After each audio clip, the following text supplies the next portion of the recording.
Chapter 16. Silverweed. "Well done," said Hazel, as Dandelion ended. "He's very good, isn't he?"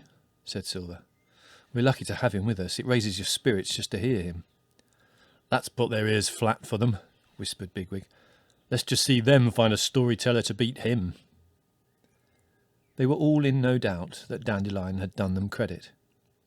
Ever since their arrival, most of them had felt out of their depth amongst these magnificent, well-fed strangers with their detached manners, their shapes on the wall, their elegance, their adroit evasion of almost all questions. Above all, their fits of un-rabbit-like melancholy. Now their own storyteller had shown that they were no mere bunch of tramps. Certainly no reasonable rabbit could withhold admiration. They waited to be told as much, but after a few moments realised with surprise that their hosts were evidently less enthusiastic. "Very nice," said Cowslip. He seemed to be searching for more to say, but then repeated, "Yes, very nice. An unusual tale." "But he must know it, surely," muttered Blackberry to Hazel. "I always think these traditional stories retain a lot of charm," said one of the other rabbits, "especially when they're told in the real old-fashioned spirit." "Yes," said Strawberry. "Conviction, that's what it needs. You really have to believe in Eleflera and Prince Rainbow, don't you? Then all the rest follows." "Don't say anything, Bigwig," whispered Hazel, for Bigwig was scuffing his paws indignantly. "You can't force them to like it if they don't. Let's wait and see what they can do themselves." Aloud, he said, "Our stories haven't changed in generations, you know. After all, we haven't changed ourselves. Our lives have been the same as our fathers and their fathers before them. Things are different here, we realise that, and we think your new ideas and ways are very exciting. We're all wondering what kind of things you tell stories about." "Well, we don't tell the old stories very much," said Cowslip. "Our stories and poems are mostly about our own lives here. Of course, that Shape of Laburnum that you saw, that's old-fashioned now. Eleflera doesn't really mean much to us. Not that your friend's story wasn't very charming," he added hastily. "Eleflera is a trickster," said Buckthorn, "and rabbits will always need tricks." "No," said a new voice from the further end of the hall beyond Cowslip. "Rabbits need dignity, and above all the will to accept their fate." "We think Silverweed is one of the best poets we've had for many months," said Cowslip. "His ideas have a great following. Would you like to hear him now?" "Yes, yes," said voices from all sides. "Silverweed!" "Hazel," said Fiver suddenly, "I want to get a clear idea of this Silverweed, but I daren't go closer by myself. Will you come with me?" "Why, Fiver, whatever do you mean? What is there to be afraid of?" "Oh, Frith, help me," said Fiver, trembling. "I can smell him from here. He terrifies me." "Oh, Fiver, don't be absurd. He just smells the same as the rest of them." "He smells like barley rained down and left to rot in the fields. He smells like a wounded mole that can't get underground." "Well, he smells like a big fat rabbit to me with lots of carrots inside him, but I'll come with you." When they had edged their way through the crowd to the far end of the burrow, Hazel was surprised to realise that Silverweed was a mere youngster. In the Sandalford warren, no rabbit of his age would have been asked to tell a story, except perhaps to a few friends alone. He had a wild, desperate air, and his ears twitched continually. As he began to speak, he seemed to grow less and less aware of his audience, and continually turned his head as though listening to some sound, audible only to himself from the entrance tunnel behind him. But there was an arresting fascination in his voice, like the movement of wind and light on a meadow, and as its rhythm entered into its hearers, the whole burrow became silent. "The wind is blowing, blowing over the grass.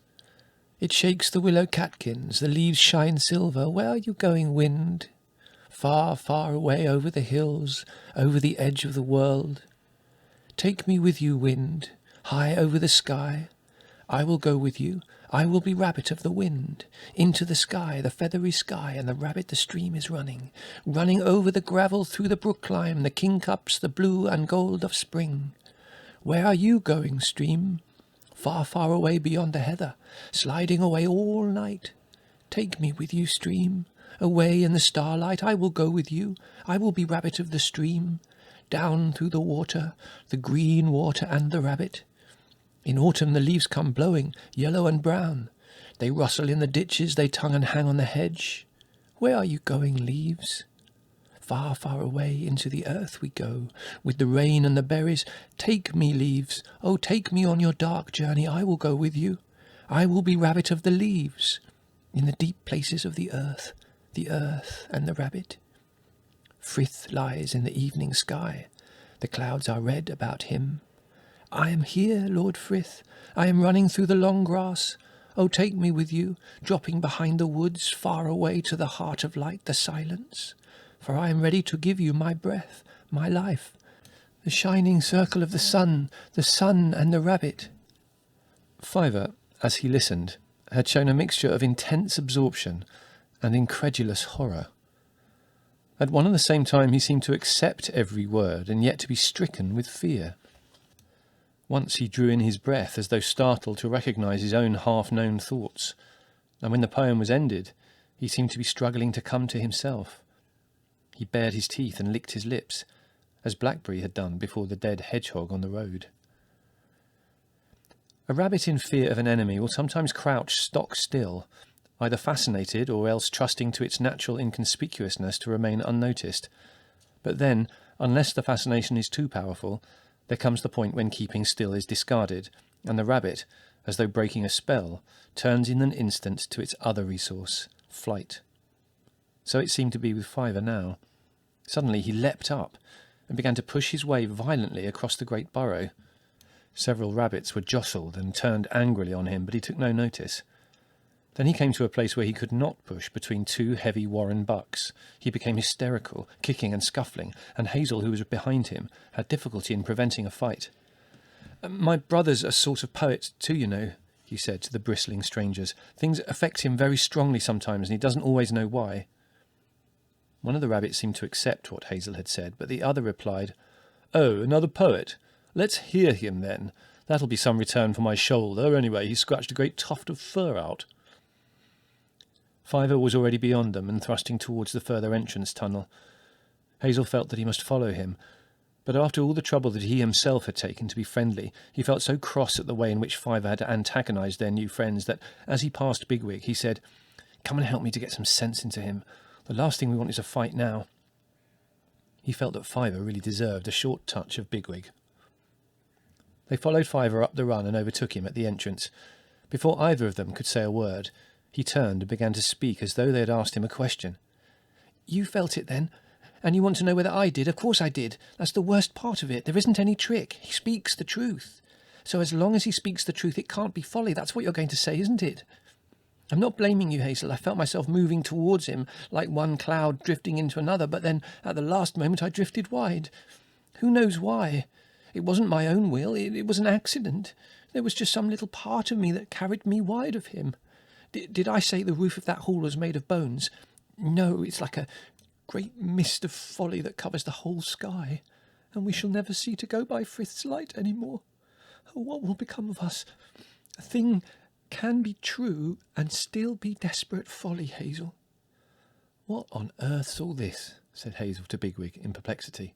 "He's talking about that lop-eared nitwit of a poet down there," answered Bigwig. "I know that much, but why he seems to think we should want to have anything to do with him and his fancy talk, that's more than I can imagine. You can save your breath, Fiver. The only thing that's bothering us is the row you've started. As for Silverweed, all I can say is I'll keep Silver and he can just be plain weed." Fiver gazed back at him with eyes that, like a fly's, seemed larger than his head. "You think that," he said. "You believe that, but each of you in his own way is thick in that mist. Where is the—" Hazel interrupted him, and as he did so, Fiver started. "Fiver, I won't pretend that I didn't follow you up here to speak angrily. You've endangered our good start in this warren." "Endangered?" cried Fiver. "Endangered? Why, the whole place—" "Be quiet. I was going to be angry, but you're obviously so much upset that it would be pointless. But what you are going to do now is to come underground with the two of us and sleep. Come on, and don't say any more for the moment. One respect in which the rabbits' lives are less complicated than those of humans is that they are not ashamed to use force." Having no alternative, Fiver accompanied Hazel and Bigwig to the burrow where Hazel had spent the previous night.